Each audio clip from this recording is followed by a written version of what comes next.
పిల్లలు, ఈ రోజు మనము సామాన్య వాక్యం గురించి తెలుసుకుందామా? సామాన్య వాక్యం అంటే ఒకే ఒక సమాపక క్రియ గాని లేకపోతే క్రియారహిత వాక్యాన్ని సామాన్య వాక్యం అంటారు.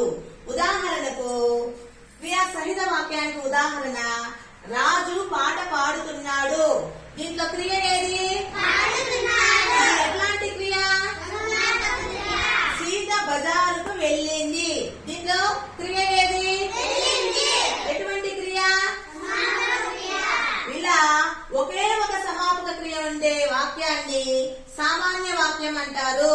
అదే కాకుండా క్రియ లేని వాక్యాన్ని కూడా సామాన్య వాక్యం అంటారు. క్రియా రహిత వాక్యానికి ఉదాహరణ గోపి వాళ్ళ అన్న సురేష్. దీంట్లో క్రియ ఉందా లేదా? ఇలా క్రియా రహిత వాక్యాన్ని సామాన్య వాక్యం అని అంటారు.